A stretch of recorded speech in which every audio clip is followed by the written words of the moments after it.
Okay, let's unpack this. For anyone who's ever wondered, how big ideas or movements actually grow and spread, well, this deep dive offers a really surprising look through the lens of church planting. Your source material lays out a whole spectrum of strategies. It really proves it's definitely not a one-size-fits-all kind of operation. Absolutely. What the material presents is, yeah, a deeply nuanced strategic landscape. It's all about intentionally starting new congregations, new faith communities, and the sheer variety of approaches. Genuinely eye-opening. So our mission today is to try and cut through some of that complexity. We're going to take this stack of information you've shared, sort of categorize the different models it describes, and really zoom in on the key features, the advantages, the challenges, and maybe most importantly, the underlying strategic insights each one reveals. Think of this as your curated guide to what's in the material. Exactly. And the source gives us two big starting points, almost like two ends of a spectrum. First, you've got pioneer approaches. These are focused on starting where there's little to nothing already existing, think breaking new ground. Right, virgin territory, basically. Precisely. And then on the other hand, you have reproduction approaches. These are all about growing new communities out of existing established ones. Okay, like an established group, maybe intentionally sending people out to start a new one nearby, that sort of thing. Exactly that. Often using these biological metaphors like mother-daughter churches, the source actually notes this mirrors patterns you see in the New Testament, with Paul pioneering in new areas and then those new churches starting to reproduce locally. Interesting. And we won't stop there, right? We'll also look at some broader strategies, methods that think beyond just one or two new churches, but maybe how to coordinate growth across an entire region or city. Yeah, it's about scaling the vision, thinking bigger picture. So let's dive into this material and see what insights we can uncover. Insights into building communities, spreading ideas, all revealed through these strategies. Okay, let's start at the frontier then, with those pioneer approaches. These are the methods for starting something new, where you said there are few or maybe no existing churches, and typically very few local people who are already followers. So growth is really dependent on bringing people in from outside, intentional outreach. Right. It's starting from ground zero, essentially. And the source outlines a few distinct ways this can be attempted. The first one is maybe the most challenging and, frankly, sounds pretty lonely. The solo pioneer, the source gives it that really vivid name, the paratrooper church planter. The lone individual just dropping in. That's the image, yeah. It's one usually highly gifted, determined person who moves into a target area alone. They're attempting to build everything single-handedly, reaching people, helping them grow, gathering them into a new community, all by themselves. Wow, that sounds incredibly difficult, almost impossibly hard in a lot of contexts, I'd imagine. And the source confirms it is. I mean, while exceptionally gifted individuals have succeeded doing this, it comes with an incredibly high rate of failure, especially if you're crossing cultures or in places that are pretty resistant to the message. But the deep insight here, the thing the source really highlights, is that the biggest hurdle for the solo pioneer isn't always the external resistance. It's often the internal isolation. Most people just aren't equipped to go it alone in such challenging settings. They quickly get overwhelmed or, burn out. It really highlights that fundamental human need for support, for community, even when you're pioneering. That makes so much strategic sense. Yeah. So if isolation is the silent killer, then the next approach feels like a direct counter strategy, the church planting team. It absolutely is. Yeah. Here you've got a group of people, ideally with complementary gifts and a shared sense of purpose, who come together to do the work. The source points out this has really become the standard for pioneer work, especially in cross-cultural missions. And these teams, they can be made up of full-time workers or bivocational individuals, people working a regular job alongside their church planting efforts. Increasingly, these teams are multinational or multi-ethnic, too. Okay, yeah, immediately that sounds more robust, more sustainable, more hands, more skills, built-in support. Right. It overcomes many of those solo challenges you have, that support network, diverse perspectives, you can share the workload. However, the insight here is that while it solves external isolation, it introduces significant internal challenges. Just building and maintaining the team requires constant energy. There's high potential for conflict, especially as the source notes, in international teams, where cultural understandings to things like leadership or decision-making or even just time can clash dramatically. And the source mentions a risk, too, doesn't it? That the team can become a bit of a clique. Yes, That's identified as a key pitfall, relying too heavily on each other for all their social support, particularly in those early challenging days, and then inadvertently failing to build deep, authentic relationships with local people. The source gives this really telling example of an American team in southern Germany. Apparently, local German visitors initially felt like they'd just stumbled into an American military chapel because the team wasn't integrating well. They felt like outsiders. Oof. Yeah, that paints a very clear picture of the challenge. And there's also the point that if the team is mostly, say, full-time professionals, it might unintentionally discourage local laypeople from stepping up and taking ownership. Precisely. Local individuals might think, well, why should I volunteer or lead when there are paid professionals handling everything? The insight there is that a highly professionalized team, while maybe efficient on some levels, can sometimes hinder that crucial local ownership and leadership development.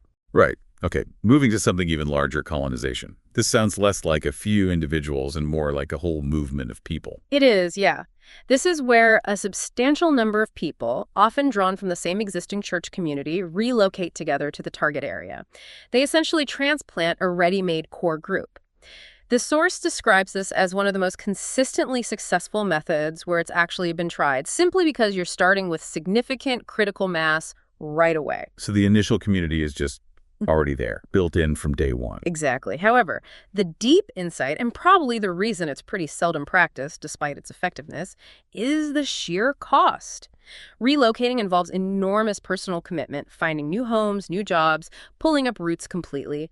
And culturally, the source notes it's normally only really feasible when moving to a similar culture. Asking large numbers of people to learn a whole new language and adopt a completely new lifestyle, that's a massive hurdle. Plus, a large, obvious foreign presence can sometimes overwhelm or even alienate local new believers. But the source does give examples where this demanding method has worked. It's not purely theoretical. Oh, yeah. They highlight Abbott Loop Christian Center in Alaska, which apparently used this to plant many churches, really relying on the growth from those relocated members. Community Christian Church in Illinois also employed this, sending core groups to places like Kansas City and Denver. So it demonstrates that with enough commitment and that cultural proximity, this mass approach can be powerful. Okay, so that's colonization. What about this next one? Non-resident or short-term church planting. This makes me think of fly-in, fly-out strategies. That's essentially the concept, yeah. The planter or the team doesn't establish permanent residence in the target area. Instead, they make repeated, shorter visits, maybe days, weeks, perhaps a few months at most. The aim is often to quickly reach people, gather a core group, give them some basic training, and then leave, perhaps with occasional follow-up visits down the line. Is this approach generally seen as effective in the long run? Well, the source says it can be well-suited in places where traditional long-term resident work just isn't feasible for whatever reason. But here's the critical insight. Efforts that rely solely on disconnected short-term teams or just brief visits, like, say, showing films or running summer camps, they rarely produce lasting fruit unless there is subsequent local indigenous follow-up and support. Ah, okay. So it absolutely needs that local anchor to actually become a real functioning church. It can't just be the outside input. Precisely. The source actually quotes V. David Garrison describing the effective non-residential missionary. This is someone who operates from a base elsewhere, but really commits to learning the language and culture, and focuses on networking with and supporting various local efforts, which might include things like short-term teams or maybe bivocational tent makers already on the ground. Examples like Lina Rabang in Indonesia, coordinating diverse efforts, or work among the Shao people in Asia, show that coordinating multiple efforts from a distance can lead to church planting. But it requires serious strategic oversight and an ongoing commitment to empowering local leadership. The insight is that short-term presence is rarely enough. Long-term engagement, even if it's non-resident, is key. Got it. Next up is the international church plant. This seems slightly different, maybe not necessarily starting where there are no believers at all, but perhaps where there are no local ones or none organized in a particular way for a specific demographic. Correct. The defining feature here is the intentional focus on being international, often initially using a common language like English. They primarily cater to expatriates, business people, diplomats, students, refugees, international aid workers, that kind of crowd. The hope, strategically, is that by serving this existing international community, they also become a kind of bridge to locals who might be interested in English or other cultures or maybe just curious about Christianity. So they can potentially grow quite rapidly at the start just by tapping into that ready-made international population. Yes, that's definitely an advantage. And the source notes, they can be really dynamic places, almost like laboratories for innovation. They can model creative approaches even in cities that already have plenty of established local churches. Moscow and Budapest are mentioned as cities where some international churches have successfully transitioned over time to incorporate the local language as well. Christian Associates International in Europe is highlighted for championing this model. What are the trade-offs, though? The potential downsides? Well, the obvious one is it only really works where there is a significant international community to begin with. That's a prerequisite. And if the primary language isn't the local heart language, the potential reach is inherently limited to a minority of the population. The source notes that transitioning languages can be very difficult, especially if the international language is a main draw for attendees. But perhaps the deepest challenge, the significant insight here, is that this model risks maintaining Christianity as something that looks and feels foreign. It can be perceived as the faith of outsiders rather than a genuine contextualized option for local nationals. That's a crucial point. Yeah, it directly impacts how the faith is understood and adopted by the local culture. Okay, finally, in these pioneer approaches, we have indirect church planting. This is a fascinating category because here, the churches are planted almost as a byproduct of some other ministry whose primary goal is not church planting at all. This could be, say, Bible translation efforts, development work, student ministry. The source uses the example of Campus Crusade for Christ in Budapest, inadvertently leading to church starts, or even just people on international business assignments. So someone is there for a completely different reason, doing something else entirely, and a church just sort of organically emerges from that activity. Often, yes. The individual involved might not have any formal training as a pastor or a church planter. The advantages mentioned are that local individuals are often naturally empowered and tend to take greater initiative because the main worker is focused on their primary task, whatever that is. If it's linked to development or humanitarian work, it can create a very positive association with Christian contributions to society. And critically, the insight is that this indirect approach can provide access to countries or contexts that are resistant or closed to overt missionaries, because the workers are seen simply as contributing members of society, not primarily as religious figures. That's a really interesting point about, unintended consequences or unforeseen opportunities arising from focusing on a different yet related goal. Okay, that wraps up the pioneer methods, starting from new territory. Now let's shift gears to church reproduction approaches. This is about established churches intentionally multiplying themselves, right? Right. We're moving from the idea of just adding one new church at a time to the potential for exponential multiplication, where churches plant new churches, which in turn plant more churches, and so on. And the first one here, the source calls it the most common method globally, is mother-daughter or hiving off. Yeah, this is the classic biological analogy. An established mother church intentionally sends off a group of its own members to form the core group of a new daughter church. A key advantage here is that the core group often already lives in or near the target area for the new church. So that massive relocation hurdle we talked about with colonization, it's much less of an issue here. And the source gives some specific examples of this in action. Yes, they mentioned the Central Munich Evangelical Free Church sending, I think it was 34 members to start a church in a suburb called Ottobrunn. And the mother church provided significant resources and pastoral support initially. Hill Country Bible Church in Austin, Texas is also highlighted for refining this approach. They apparently shifted from just sending a critical mass of people to intentionally recruiting a missional core group, people specifically committed to the vision for that new location. What makes this model stand out in terms of success rates?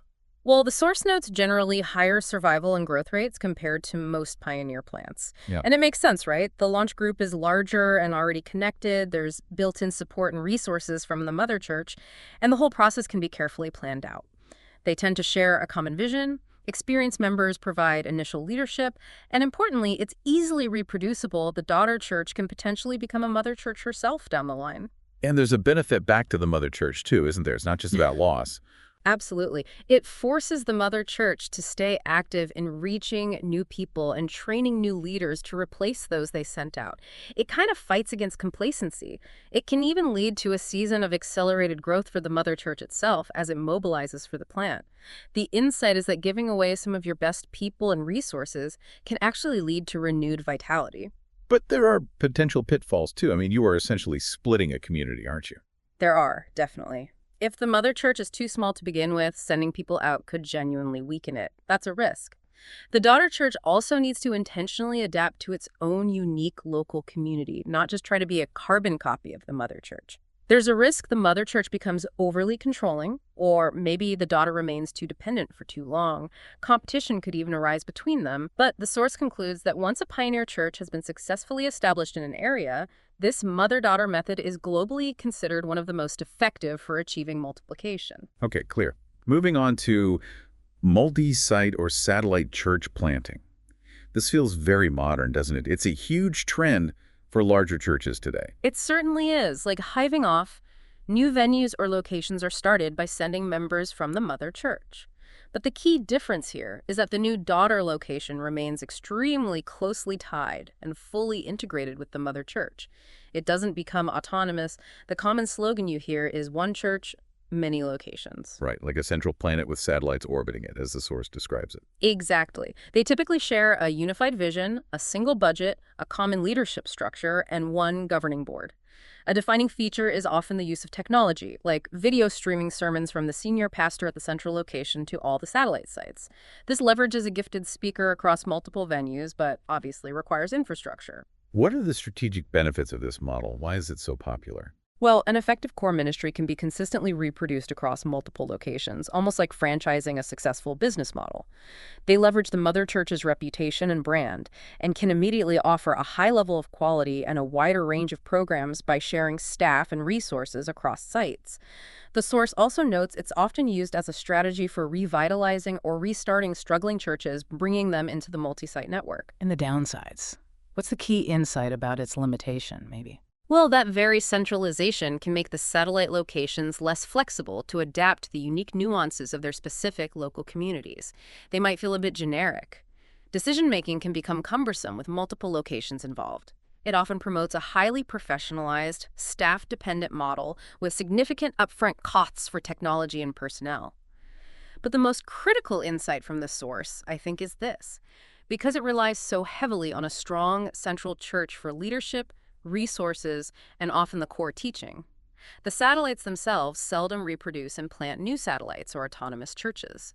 It's excellent for addition of locations, but rarely leads to that self-generating multiplication you see in the mother-daughter model. It's achieving a different strategic outcome. That distinction between addition and multiplication is really key, isn't it? Okay, Yeah. let's look at adopted-daughter church planting, or church replanting. Right. This happens when a group of Christians forms somewhat independently. Maybe it's a Bible study group that's grown, or a network of small fellowships, and then they seek assistance from an established church to help them formalize and launch as a full church. The established church essentially adopts them, providing structure, resources, oversight. Or it can be about revitalizing a church that's struggling or even dying. Yes, that's the other major variation, often called replanting. A struggling or declining church proactively asks a healthy, established church to come in, adopt them, and essentially restart the work. The source highlights New Life Community Church in Chicago as a strong example of this. They focus specifically on restarting struggling churches, often in communities undergoing significant demographic change, by helping them completely reinvent themselves. What makes this adoption or replanting model successful when it works? Usually, the adopted group, whether it's a new fellowship or a struggling church seeking help, is highly motivated. They're proactively seeking this partnership. They gain immediate credibility and access to resources by associating with an established, healthy church. But the source really stresses a vital insight here. Success hinges on the groups getting to know each other really well beforehand. Deep relational connection is crucial. Expectations around vision, finances, doctrine, leadership, and especially future autonomy must be clearly spelled out and mutually agreed upon from the start. Trust is absolutely paramount. And if that trust and clarity aren't there, if expectations don't align? It's highly likely to fail, yeah. The struggling group might just be looking for a financial handout without wanting real change, or the adopting church might dominate the process without listening. But if it works, the source calls it a wonderful way for established and emerging or re-emerging churches to create powerful synergy together. Next is multi-mother or partnership church planting. This sounds like churches pooling their resources, working together. That's exactly the strategy. 2 or more established churches agree to send members and resources together to launch a single new church plant.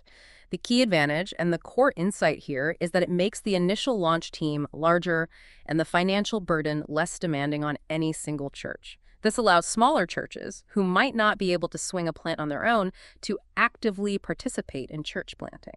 And the source notes these partnerships are typically within the same denomination or network. Yes, which definitely helps with alignment on doctrine and practice, but it's still not automatic harmony. The example given of the Free Evangelical Church in Mark Indersdorf, Germany, is quite insightful. Apparently, two groups from different churches prayed and planned together for an entire year just to develop a shared vision before they even launched. So roles, responsibilities, ongoing support mechanisms, all that needs to be very clearly defined, so the new church doesn't end up feeling orphaned or confused by having multiple parents. Makes sense? What about focusing on reaching specific groups within a community? That brings us to focus people, church plant, or multi-congregation. Right. This is where an established church intentionally starts an additional congregation specifically designed for a particular ethnic, linguistic, or maybe social group within its community. They often meet in the same building, perhaps at a different time, and usually remain connected to or somewhat under the authority of the host church. This feels particularly relevant in today's really diverse urban centers. Oh, absolutely. It's highly effective for reaching, for example, first-generation immigrants who might strongly desire to worship in their native language and preserve elements of their cultural identity. The source highlights First Baptist Church of Flushing, New York. Over time, it's successfully transitioned from being predominantly white to hosting separate, vibrant English, Chinese, and Spanish congregations, all operating under one governing board. Other examples include efforts to reach specific occupational groups, like medical professionals or different social strata within a city. What's the main strategic advantage here? Why do this instead of just integrating everyone? Often very low startup costs. They frequently operate using the existing church's building, its legal status, and its administrative infrastructure. The insight is really about leveraging existing assets to reach new populations that might be right in your own backyard but aren't being effectively reached by the main service. But there are definitely challenges too. Sharing facilities and resources can lead to friction, due to different cultural norms around time, noise levels, cleanliness, scheduling conflicts. The host church absolutely needs a genuinely open missional mindset, not a sense of ownership or territoriality. And having someone within the structure who understands the specific culture and speaks the language is often crucial for bridge building. Okay, that makes a lot of sense. The penultimate reproduction approach is the house church network. This model seems to have gained significant attention, particularly in certain global contexts. It really has. House churches are typically small, informal congregations, often under 50 people, sometimes much smaller. They prioritize lay leadership and reproduce primarily through cell division, kind of like mother-daughter, but on a much smaller, more relational scale. A key insight here is their strategic advantage. They don't require expensive buildings and have minimal formal structure. This gives them incredible potential for rapid multiplication, especially in societies where relationships and informal networks are paramount. And are they generally more resilient in difficult or, say, restrictive environments? The source notes, yes, definitely. Their low visibility and simple decentralized structure can make them more persecution-proof, or at least more resilient, in places where larger, more formal gatherings might be risky or forbidding. David Garrison's work, which is cited in the source, often finds that the most rapidly growing church planting movements in challenging contexts consist primarily of these multiplying house church networks. What's critical for this kind of movement to be successful and stay healthy over time? Constantly training and equipping enough lay leaders to keep pace with the rapid multiplication is absolutely critical. That's the bottleneck. They maintain cohesion and connection through shared leadership structures, ongoing simple training methods, and maybe occasional larger joint gatherings for fellowship and encouragement. The insight is really that the speed of multiplication is limited by the speed of leadership development. And the drawbacks, the potential weaknesses. Well, because they rely so heavily on lay leaders, there's always a risk of insufficient training, leading to weak teaching, doctrinal drift, maybe poor leadership skills, or sometimes individual personalities dominating small groups. They also often lack specialized programs like dedicated youth ministry or formal counseling services, which can sometimes lead to members eventually moving to larger, more established churches that offer those things. Okay. Finally, the last one on the reproduction list is, well, the name says it all. church split or unplanned parenthood. This doesn't sound like a recommended strategy. It is explicitly not recommended. The source is very clear. It calls it a form of reproduction that absolutely no one desires or plans for. It typically arises from significant conflict, maybe power struggles or deep doctrinal disagreements within a church, resulting in a faction breaking away to start a new church entirely. The source even refers to them grimly as splats. Splats. Wow. That vividly captures the negative origin story. It really does. These are seldom motivated by evangelism and often give a terrible public testimony directly contradicting biblical calls for unity. It can be very damaging. However, and this is a complex insight, the source acknowledges, much like that conflict between Paul and Barnabas in Acts that unintentionally resulted in two mission teams covering more ground.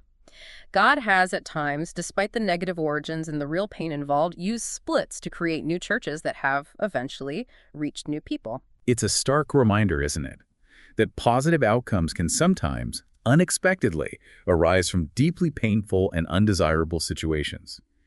It speaks to that complex mix of human failing and perhaps potential divine redirection. All right, so we've navigated starting from scratch with pioneer methods and growing from existing communities with reproduction methods.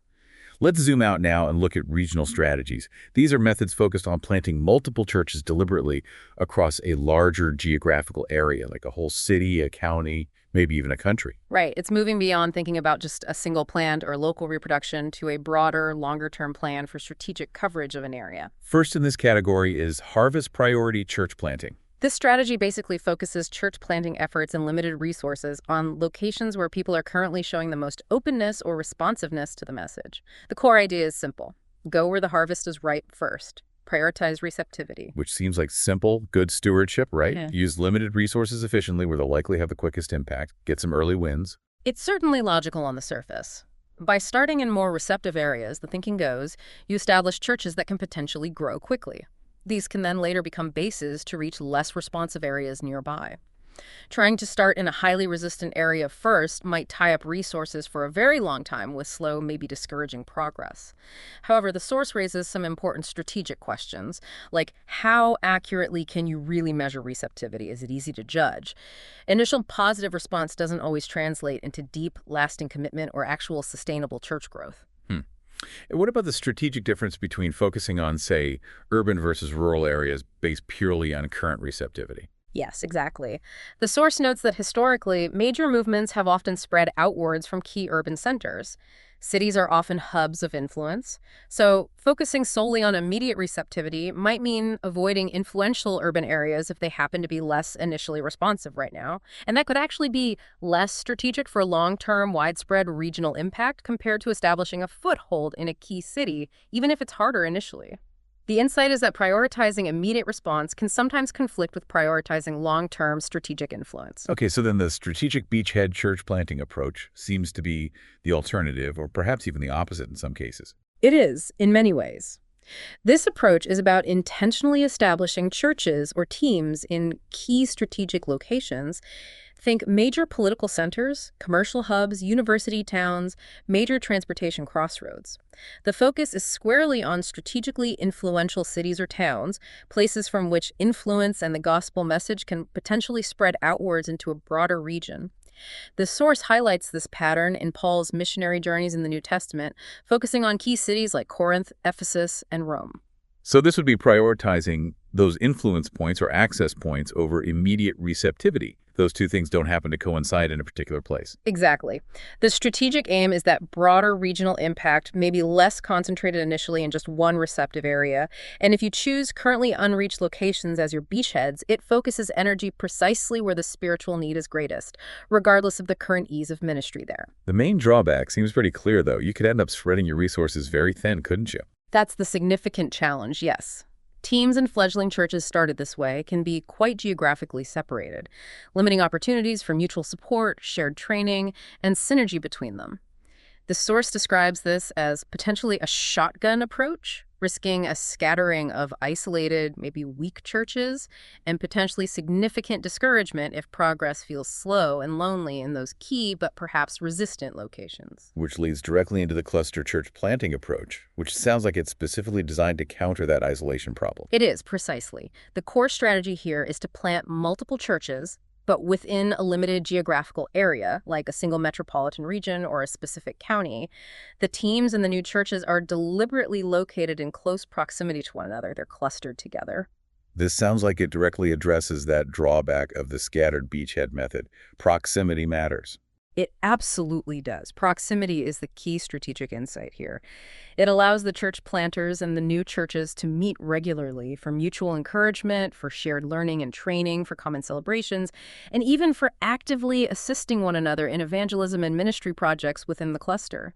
It enables lay leaders to share responsibilities and expertise across the different churches in the cluster. And importantly, a sense of a unified movement can develop, rather than just isolated outposts. And the source gives several examples of this working effectively. Yes, they point to Nairobi Chapel in Kenya, the significant Encuentro con Dios movement in Lima, Peru, and also cluster planting efforts in challenging European cities like Vienna, Austria, and the Metro Paris area in France. These examples really illustrate how clustering provides that vital support system, facilitates learning, and creates a synergy that individual isolated plants often lack. Studies cited in the source explicitly confirm the importance of peer support for the survival and health of church plants, and the strategic advantage of planting near existing churches within the same network. The multi-mother planting approach we discussed earlier, that's also much better facilitated by clustering churches together. And in these successful cluster movements, church planting seems to become part of the DNA, right? Part of the ongoing expectation. Yes, that's a key outcome and insight. The expectation is instilled that newly planted churches will not just grow themselves, but will also eventually mother new churches within the cluster or nearby. This leads to true multiplication, not just addition. As members move within the region, they often just join other churches within the cluster, or sometimes even become the seed group for a brand new plant within that area. The main disadvantage, well, you are concentrating resources in one area, at least initially, potentially leaving other geographic areas unreached for a time, and it requires a long-term commitment if receptivity in that chosen cluster area happens to be slow. Okay. The next one, spreading vine church planting, uses a really beautiful analogy. It does, doesn't it? Like strawberry plants sending out runners that root and start new plants, or like vines anchoring themselves along a path.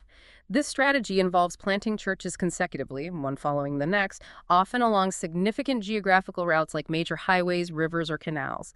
Each church that is planted becomes the launching point, or the mother, for the next plant further down the path or route. And the examples given are church planting work in southern Romania following a key highway, and the German Alliance mission strategy following the Niger Canal in Mali. Yeah, those clearly illustrate the pattern. It shares many advantages with cluster planting because the churches are geographically linked, though maybe not as tightly packed together. It's particularly well-suited for reaching populations that are spread out along a corridor, like you often find in more rural or riparian areas. And like cluster planting, the ethos of multiplication is embedded, as each church understands it's responsible for planting the next step along the vine. What's the main strategic challenge for this model, according to the source? The source notes that once a church has successfully helped plant the next one down the line, it might feel its primary obligation is fulfilled. The impetus for further reproduction within that specific church might wane. Also, vocational church planters may need to relocate frequently to keep the movement progressing along the designated route. So the insight is about maintaining the impetus for reproduction beyond just fulfilling the next logical step on the path. How do you keep it going? Finally, we have the dandelion, spontaneous, or diaspora church planting approach. Another incredibly vivid analogy. It is. Like the seeds of a dandelion being scattered randomly by the wind, landing wherever they may and taking root if conditions are right. This is much less planned, much more organic and spontaneous than the others we've discussed. It happens when believers relocate for a whole myriad of reasons. New jobs, family needs, maybe fleeing conflict or persecution, migration, or pursuing educational or business opportunities elsewhere. And wherever they happen to go, they simply live out and share their faith. And new fellowships or simple churches form naturally from those connections. This sounds very much like how the gospel spread initially in the book of Acts, doesn't it? After persecution, scattered believers from Jerusalem. Exactly. The source actually calls it an exceptionally effective means of planting churches, particularly because it maximizes those natural, organic personal relationships and networks. It mobilizes lay people by its very nature, and it often pioneers the message into completely unreached or resistant areas because the believers are already integrated into the community for non-religious reasons. They're just neighbors, colleagues, students. the go home and tell them. Model, described in Ethiopia, is a specific example of this, leveraging kinship ties. Individuals come to faith while away, then return to their home villages and share the gospel with their families and clans. Right, those kinship relations being key there, potentially leading to whole families or clans responding together. Precisely. The source also mentions the strategic potential of mobilizing, say, Filipino immigrant workers globally as another example of leveraging diaspora people who are already moving and integrating into communities worldwide for work. What's needed for this often unplanned scattering to actually result in sustainable, healthy churches? It can't just be random chance, can it? The critical insight here is that the relocating believers need to be well prepared, equipped, and discipled before they leave their home church or community. And ideally, they need access to ongoing equipping and support after they arrive in their new location. The churches that result from this are often small, lay-led, and can face challenges in developing mature leadership or navigating complex issues without some form of external support or connection. The spontaneous nature makes coordinating that equipping and developing any kind of regional synergy, that sense of a larger movement, a significant challenge. Interestingly, the Tokyo Horizon Chapel example, mentioned again here, actually combined a planned mother-daughter approach with this more spontaneous diaspora growth as its members moved across the vast Tokyo metro area. Wow.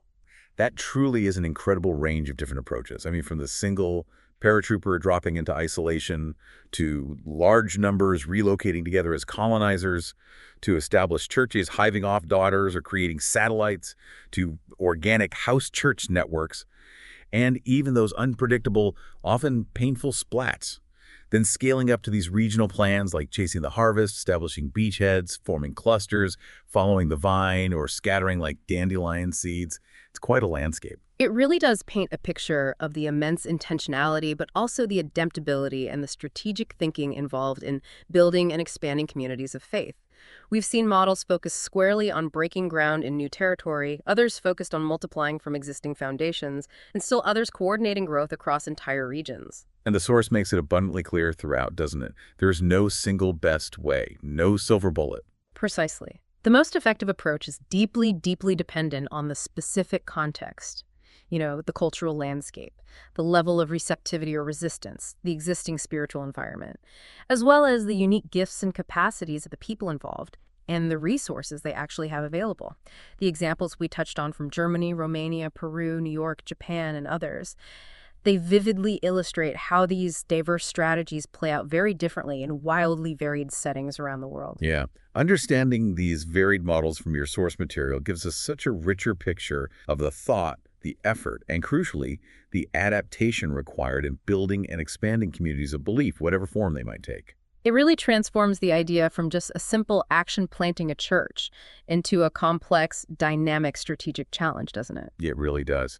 And thinking about how strategies can often be combined, like you mentioned with Tokyo Horizon Chapel, using both planned and spontaneous methods, and how even painful unintended events like church splits can, surprisingly, sometimes result in new starts, new growth. This raises a fundamental question, doesn't it, about the whole process? Yeah.